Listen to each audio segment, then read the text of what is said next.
सामने मुझे डांट दिया। पता नहीं खुद को क्या समझता है एंग्री बर्ड। रिया ने सैंडविच की बाइट लेते हुए लिफ्ट में कहा। रिया लिफ्ट से उतरकर ओबरॉय मैंशन से बाहर आई। रिया ने देखा आकाश की कार ओबरॉय मैंशन से बाहर जा चुकी थी। रिया भागते भागते कार के पीछे गई, लेकिन तब तक कार ओबरॉय मैंशन से जा चुकी थी। रिया ने खींच कर कहा, आज मुझे लिए बिना ही चले गए।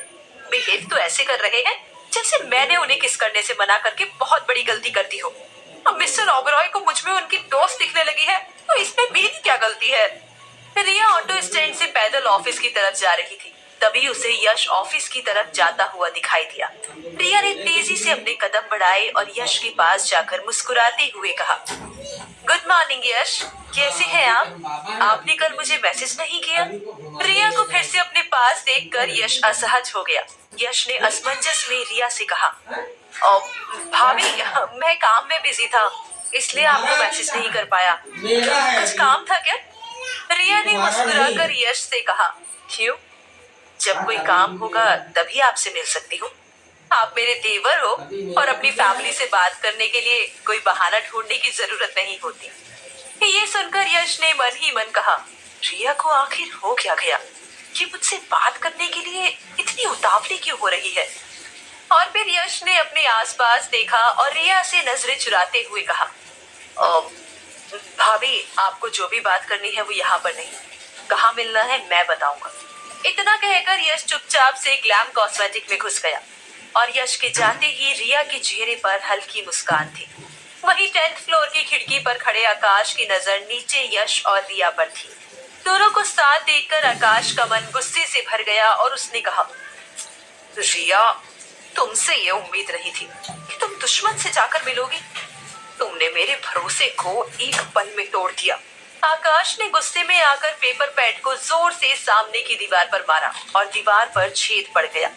यूं तो कई लड़कियों ने आकाश को अपने जाल में फंसाकर यश के लिए जासूसी करने की कोशिश की थी, लेकिन ना जाने क्यों आकाश रिया को यश के साथ देखकर इतना परेशान हो उठा। ग्लैम कॉस्मेटिक से बहुत दूर शहर के किसी दूसरे कोने में जिंगल रेस्टोरेंट में बहुत कम भीड़ थी। रेस्टोरेंट आलीशान न सही, लेकिन दिखने में ठीक ठाक था। रेस्टोरेंट का किचन सिटिंग एरिया से ही लगा हुआ था। रेस्टोरेंट में बैठी रिया बहुत देर से किसी का इंतजार कर रही थी और अब तक सलाद के 2 प्लेट ऑर्डर कर चुकी थी। तभी दूर से हुड पहना हुआ कोई शख्स रिया के पास आया।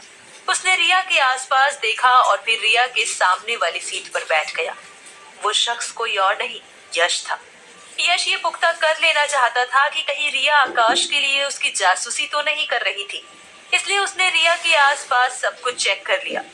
यश ने बैठकर रिया से कहा, सॉरी भाभी आपको वेट करना पड़ा। रिया ने फीकी मुस्कान के साथ यश से कहा, कोई बात नहीं यश, वैसे भी आपके भैया भी मुझे वेट ही करवाते हैं, मुझे वेट करने की आदत लग चुकी है।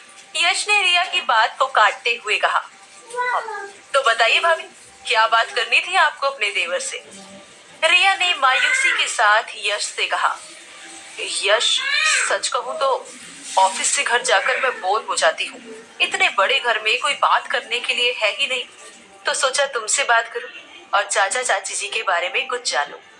ये सुनकर यश ने लंबी और गहरी सांस ली और अपने दोनों हाथ चेयर पर रखकर पीछे की तरफ झुकते हुए कहा, अच्छा भाभी एक बात बताइए, मैं कैसे यकीन करूं कि आप आकाश के लिए जासूसी नहीं कर रही हैं? ये सुनकर रिया चौंक गई और उसने मायूसी के साथ यश से कहा, यश भला मैं क्यों आकाश के लिए जासूसी करूंगी? मैं तो दादाजी की तरह चाहती हूँ कि ओबरॉय फैमिली हमेशा ओबरॉय फैमिली बनी रहे।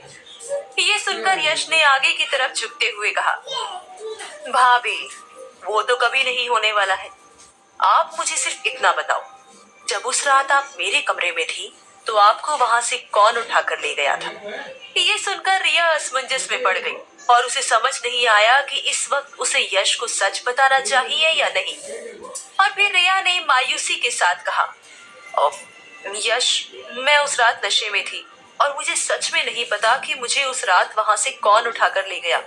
जब सुबह मेरी आंख खुली तो मैं ओबरॉय मैंशन में अपने कमरे में थी। ये सुनकर यश ने गुस्से में रिया से कहा, भाभी झूठ मत बोलो, ये बात आपको भी पता है कि उस रात आकाश का ही कोई आदमी था जो आपको कमरे से उठाकर ओबरॉय मैंशन लेकर गया था। क्योंकि आकाश आपकी और मेरी बातें सुन रहा था। ये सुनकर रिया घबरा गई। उसे समझ नहीं आया कि अब यश को क्या कहना चाहिए। रिया ने गुस्से में उठते हुए कहा, यश, तुम्हें यकीन नहीं है ना कि मैं जासूस नहीं हूँ?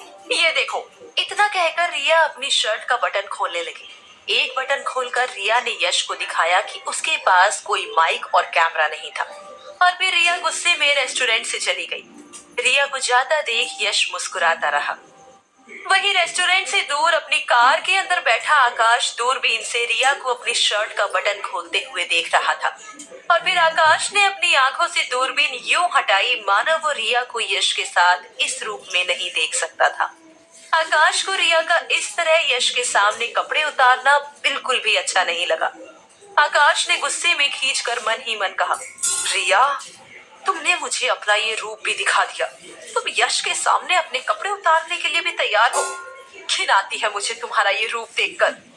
आकाश ये सब कुछ सोच ही रहा था कि किसी ने कार के शीशे पर नॉक किया। आकाश ने कार का शीशा नीचे किया।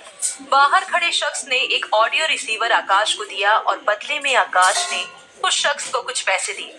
ये वही शख्स था जो आकाश के इशारे पर रेस्टोरेंट में रिया और यश की टेबल के पास वाली टेबल में बैठकर उन दोनों की बातें सुन रहा था।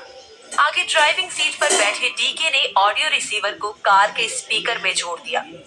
यश और रिया के बीच हुई बातों को सुनने के बाद डीके ने आकाश से कहा, सर, ये बातें सुनकर कहीं से भी नहीं लग रहा कि रिया आपकी जासूसी कर रही है। इस बात पर आकाश ने खींचते हुए कहा, डीके, अगर रिया मेरी जासूसी नहीं कर रही तो फिर वो यश से मिलने क्यों गई? इस बात का डीके के पास भी कोई जवाब नहीं था, लेकिन डीके ने दबी जुबान में आकाश से कहा, सर, हो सकता है रिया के मन में कुछ चल रहा हो। हमें एक बार रिया से बात कर लेनी चाहिए। ये सुनकर आकाश ने गुस्से में डीके से कहा, जब तक कि हम श्योर नहीं हो जाते कि रिया जासूसी नहीं कर रही, हमें रिया से बात करने की कोई जरूरत नहीं है। ऐसा करने से रिया अलर्ट हो जाएगी। शहर के किसी दूसरे कोने में एक आलीशान रेस्टोरेंट में बियर की सिप लेते हुए आर्यन ने कहा, अब मजा आएगा उस रिया से बदला लेने में। मैं गिन्नी को मोहरा बनाकर उस रिया से तड़पा तड़पा कर अपना बदला लूंगा। आर्यन के सामने टेबल पर पांव फैलाकर बैठी सिमरन ने गुस्से में आर्यन से कहा, तुमसे सिर्फ बातें करवा लो, होना तुमसे कुछ भी नहीं है। ये सुनकर आर्यन ने उत्तेजित होकर सिमरन से कहा, सिमरन, इस बार सोने का अंडा देने वाली मुर्गी गिन्नी मेरे हाथ लगी है, जिसे मैं जितना चाहूं ब्लैकमेल कर सकता हूं और रिया से बदला ले सकता हूं।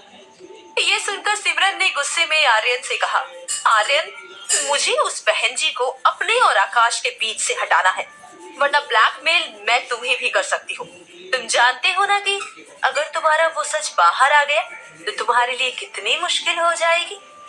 ये सुनकर आर्यन घबरा गया और उसने सिमरन से कहा, सिमरन, हम दोनों का दुश्मन एक ही है। तुम्हें मुझे ब्लैकमेल करने से कुछ भी नहीं मिलेगा। बेहतर यही होगा कि हम साथ मिलकर काम करें। ये सुनकर सिमरन शांत हो गई और फिर उसने परेशान होकर आर्यन से कहा, आर्यन, तुम समझने की कोशिश करो। दादी ने मेरा क्रेडिट कार्ड ब्लॉक कर दिया है। मुझे ही पता है मैं कैसे मैनेज कर रही हूँ। दादी कोई अमीर लड़का ढूंढकर जल्दी से जल्दी मेरी शादी करवाना चाहती है। प्लीज जल्दी कुछ करो इस बहन जी का। आर्यन ने सिमरन को भरोसा दिलाया कि वो जल्द ही रिया से बदला लेगा। वहीं रिया जानना चाहती थी कि आखिर आकाश उससे इतना नाराज क्यों है। इसलिए वो ऑफिस से घर आते वक्त आकाश के कार में बैठने से पहले ही कार की अगली सीट पर बैठ गई। वहीं आकाश रिया के यश के पास जाने से इस तरह नाराज था कि वो रिया से बात तक नहीं करना चाहता था, और जब तक वो ये सुनिश्चित नहीं कर लेता कि रिया उसके लिए जासूसी नहीं कर रही थी, तब तक वो रिया को अपने आसपास भी नहीं भटकने देना चाहता था। रिया को कार में देखकर आकाश ने एक पल के लिए सोचा, और फिर खुराना को फोन करते हुए आकाश ने खुराना से कुछ जरूरी सीक्रेट डॉक्यूमेंट के लिए रिक्वेस्ट करते हुए फोन रख दिया।